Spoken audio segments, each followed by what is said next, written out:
All right, what's up, everybody? We got the whole crew with us this time. I'm Mike. Nick. And I'm John, and welcome back to the Thinking Game. Episode 2. Woo!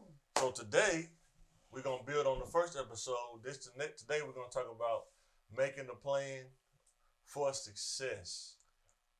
And the quote of the day is, not getting what you want can sometimes be an unbelievable blessing. That was by Dalai Lama.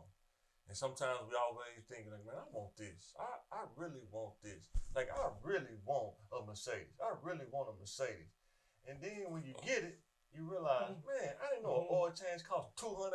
What? $200? I didn't know a brake job cost $2,000. What? I didn't know all that. Then if you would never got it and got the car that you can afford, you'd be like, you know what? I'm glad I didn't get that car because that would have cost me more money trying to maintain it than just to have it. Sometimes you got to deal with the emotional issues of sometimes getting what you want.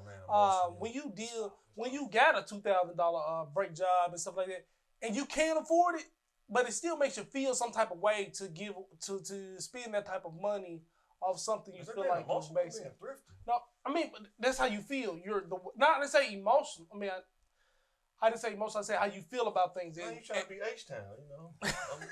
Emotions make you cry. Yeah, exactly. But you feel certain ways about it. Like it just don't sit right in my spirit. Yeah. My stomach my stomach upset because I had to spend that $2,000. Oh man. And people think, oh well, this it's just. So thrifty. if y'all was a millionaire, like would y'all still have a Mercedes or would y'all?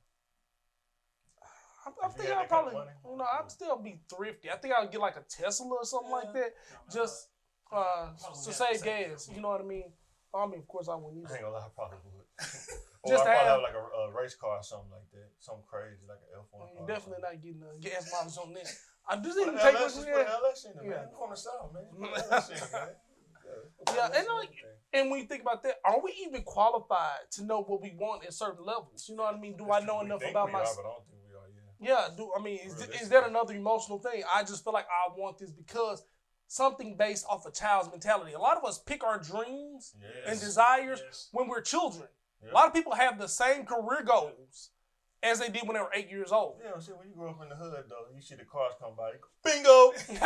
Yes, sir. I want that Mustang right there with the gold Dayton's. That was the game. That was the game. Bingo was the game. You don't realize how much money they really spend, man. It costs. You That's don't real. realize. And you some of us spend our whole lives trying to fulfill that child's dream, even though that child is overgrown and supposedly mature. And I think, and that's another thing we're going to talk about a little bit later about evolving goals.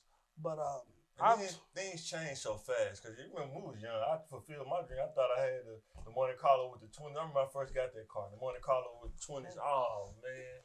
I thought I was on top of the world, man. Oh, you couldn't tell me nothing. But then when I was hanging around the big dogs, hanging around them, you realize you really not that big. Because they keeping up.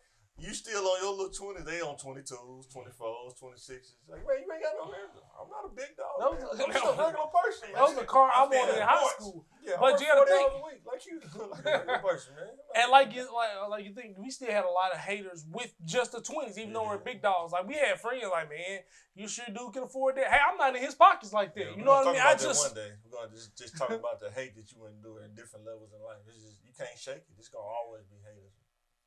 Sometimes you got to think, man, some of that attention may not necessarily be hating. They might feel a little bit uncomfortable, a little bit inadequate, and it's not coming from a negative place. Or they don't. That coming from a negative? I've never somebody said. How's it coming from love?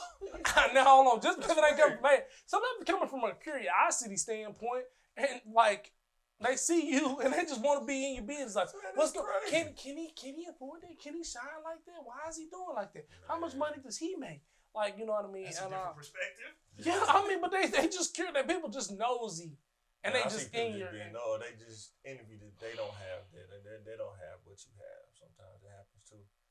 Like we talked about last time, people just jealous because you funny. You know what I'm saying? How he funny? I'm not funny. Why he can crack a joke? I can't crack a joke. I can be funny too. It may not be your strong suit. You may not be funny like that. That's why the egg.